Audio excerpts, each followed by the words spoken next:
Right. I Hey, got Ethan. I got Ethan Pope what's up, Jerel? here, our director of crews, students, and how you doing, man? Doing all right. I have been inside of this house for 17 years now. You look like it. Uh, Um, no, I I know. haven't showered since those 17 years. You didn't shower? Well, you look showered and A lot cleaned of up. hair product. A lot of hair product. Is that just for this video? Because I didn't get cleaned up at all. It's just for this video. I'm I'm keeping actually wearing swim trunks on the bottom half because it's the only thing that's clean.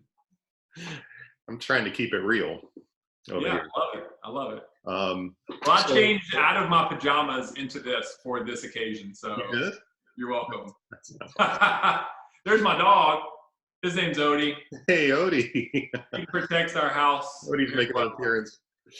The only place possible that he could be on this screen. He looks so stoic. Look how stoic he is.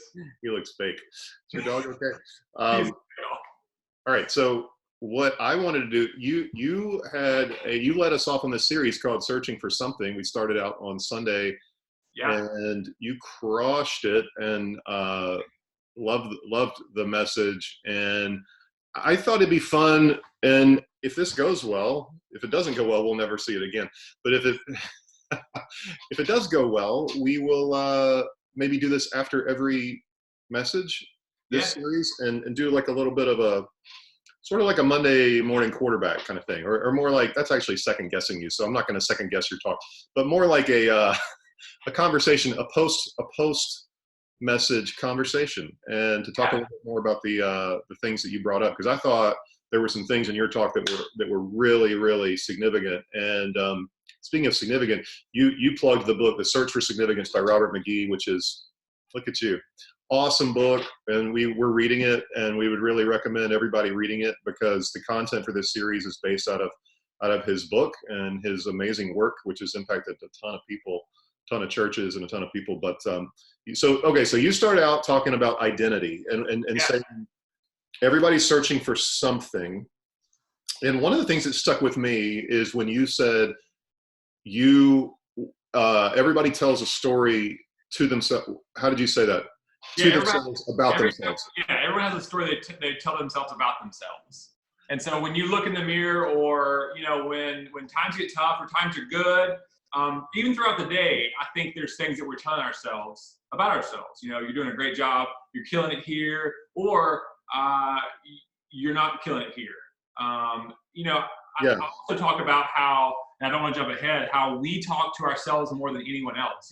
Jerel Law talks to Jerel Law more than anyone else in his life. So And I'm telling myself a story, and like, I think that's so true, because I'm telling myself things that I believe about myself, or also things that I think other people believe about me, right? yes, yeah, it's this like concoction of your self-assessment plus what do other people think of me. And the interesting thing, Gerald, is I wonder if there's a difference between that and getting feedback from a trusted friend. If a trusted friend gives me feedback, well, I probably should take it to heart. But what I'm probably doing when I'm self-assessing myself is I'm thinking, oh, I hate what I'm doing. I bet others dislike what I'm doing. Or I love what I'm doing. I bet everyone else loves what I'm doing. Yeah.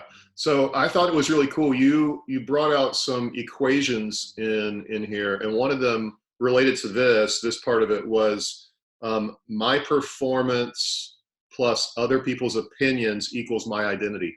Like, Yeah. like that's how we tend to define ourselves, as like, break that down a little bit more, because you did in your talk. But my performance plus other people's opinions equals my identity. Yeah, and this is straight from this book. Well, I talk about playing guitar, and I still play guitar, and I still love playing guitar. But when I was in high school, well, maybe not even, maybe I was a freshman in high school, I was in this band, and I had a girlfriend, and so I had performed as well as I could. So I thought my performance was great. It's like the top. It's like the top of my ability, right? Like I'd given all. You mean like, wait, what are you saying? But Like, playing guitar and having a girlfriend was the best you could. no, this one performance, this actual guitar, The actual. That's right. That's right. That's right. this actual song that we played. I think it may have been a Led Zeppelin song. I'm not sure. Really? Which song?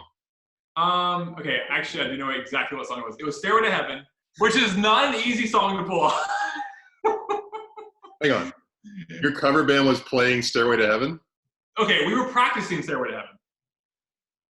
What a terrible song for a cover band to sing. But anyway, that's for another. I don't have enough time to talk about that. So my girlfriend at the time, she wasn't even in the room. She was in the house.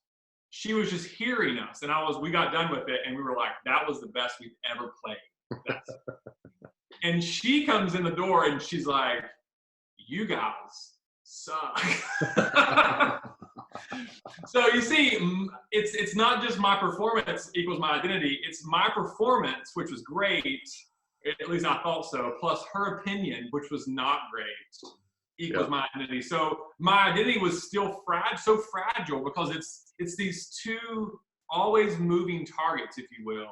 My performance, which can be good or bad, based on the hour or the day, Right. and those opinions, which can change, as much as the weather, Yeah, and so much going on right now in our world is so unsteady, right? Like there just seems, I mean, whether people are losing jobs or struggling to, they don't know where if they still have their job, they don't know what's going to happen in a month or two or whatever, or financially there may be some pressure, or just the stress of being indoors all the time or whatever. There's so many unknowns that it seems like that equation would get really out of whack. I'm seeing it with my kids too. Like, you can have the title, the parent, that's my performance, how well am I performing? Well, my kids, I'm killing the homeschooling game for an hour, and then they melt down. Yeah. And it's like, oh, my identity as a parent just plummeted. You know, and so when we build our identity off of my identity or my performance as a parent, a spouse, an employee, even a friend, how well am I performing as a friend, and then we add in other people's opinions, it gets weird. I mean, my kids just told me, I made them lunch, and they were like, I don't like this. This is not yummy. I'm like, so their opinions of that were like, so as a parent, it's like, even as a parent, it's this all the time, if we're building our identity out of that, it's always going to be like a roller coaster. Yeah, and I think if it's always like that, then especially in like crisis moments or crisis times, it's even more up and down, which is really why we're doing this series right now, is because we feel like there's a lot of up and downs, and we need to remember what the truth is in the middle of this. So I love this part too. You said God offers you a better story. Like that's an option. One option A is the story I tell myself about myself. But option B is, and honestly, like before Christ or knowing it, that option A is the only option, right? Like it's if I don't know anything about God or believe in Him or trust Him or the only option I really have is what I tell myself, and so that a lot of self-help, a lot of all that's that direction, but this idea that God tells us a better story, He offers us a better story, which is so amazing, really, to hear. And then this whole equation of it goes to this other equation, and this is sort of toward the end. You want to talk about that? I'd love to hear you talk about that more. But just that, like, performance, like Jesus' performance, not my performance, but Jesus' performance plus God's opinion equals my identity. Yeah, well, to go back a little bit, Jerel, I think it's a universal thought, like this search. It's not just for people who are wanting to know more about God. It's for everyone. This entire planet, people are trying to figure out, like, okay, what do I want to build my life on? Do I want to be Ethan, the dad, like the husband, the family man? Do I want to be Ethan, the business guy? Do I want to be Ethan, like a mountain biker, like outdoor hobby guy?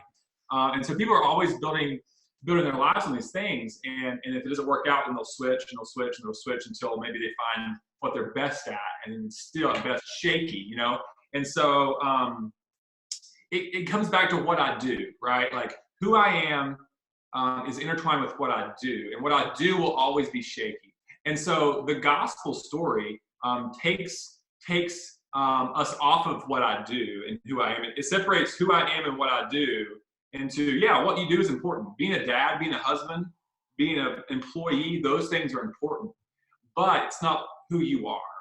And it allows us to build on a foundation that can never be shaken by COVID-19, can never be shaken by unemployment, by a bad day with your spouse, by a bad parenting move. Nothing can ever shake building your life off of what Jesus did on the cross and his death and resurrection. So that's the idea of that first part of the equation. Instead of my performance, which is shaky at best, it's Jesus's performance that we can build our lives on. You know, your stories are about music. Mine were about sports, and like thinking about the teams that I didn't make as a high school kid. Like I didn't make my freshman year. I didn't make the soccer team. I thought I was a really good soccer player. I got cut I made it to the last final cut, but I got cut. Yeah. In basketball, same thing. I made it to the final cut and got cut. And I remember those days of just feeling like, what is that?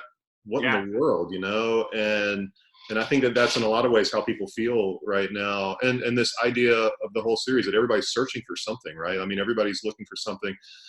And let me say something, Jerel. You know, absolutely. One thing I didn't add into my sermon, and I'm glad you brought that point up, is you know, feelings are valid. You know, I think feelings are, you know, they shouldn't control us, but we should be able to know our feelings. And when you get cut from the soccer team, I think you should feel sadness. If you lost your job during this process, I'm not saying, build your life on Jesus and you'll never be sad again. That's right. No, that is stressful and sad. And, you know, I talk about pain, and I don't want to deny anyone of experiencing the process of what they need to go through. So pain, the emotions that we experience, God gave us those emotions, you know. Right. But there's a difference between feeling an emotion and experiencing an emotion and going through that and it rocking you to your core and changing who you are. You know. And it's this idea of understanding what, like one of the things you say too is that before we search for anything, God's been searching for us. Yeah. And that's a core Christian truth. It's a core biblical truth that, and I'm just to tie us kind of up here. I mean, he's been looking for you. And so what that means is that, we can feel, you know, grief, we can feel sadness, we can feel struggle and frustration, and those are valid, and we should. I mean, if we ignore those feelings, we're going to do damage to ourselves. But what he says is, hey, that's not the final word. Like that story is not the only story. In fact, there's a bigger story, and you can be a part of it as opposed to trying to be the main character all the time. Yeah. And the beauty of that is that we're built to be God's supporting character anyway. And so it's opening our eyes up and recognizing, hey, God has said that I love you. You're worthy. You're worth searching for. I made you. I created you. There's nobody else like you. And so he's inviting us into his story, which is the real true story, like the true story with a capital S, as opposed to our little stories. And so, so that's the beginning of this series. And I think we're off to a really good start, but it's fun to kind of, to talk about it for a few minutes and recap and get in your head a little bit. Cause yeah, absolutely. And I love, you know, just to add to what you said, I love that, you know, there's a really cool, if you've ever done a comparison to, you know, human beings and sheep, because, you know, the Bible talks about sheep a lot and us being like sheep, and leaving shepherd. I mean, it's a pretty funny, you know, kind of comparison. And my favorite part about the shepherd is he goes and finds, you know, he searches out for the lost sheep and he finds it where it is, right? And so God finds us where we are, wherever we are in that story, right? Like maybe we are doing well and then still finding insignificance, or maybe we're not doing well at all and we're experiencing pain. Like wherever you are, if you're doing well in life and still feeling empty, or if you are not doing well and you're struggling, then God finds us. He searches for us and he finds us and comes to us where we are, and offers that story and his love and hope. Yeah. It's good stuff. Hey, appreciate it, brother. Thanks for joining me. Hey, Read this book. You have an older copy of this from like the 80s. I do. I don't even have it. Wait, yeah, I do. I do. I have this one right here. Old school. It's from like the 90s. That's awesome. Yeah, it's good stuff. All right. Thanks, brother. Talk to you later. Appreciate it.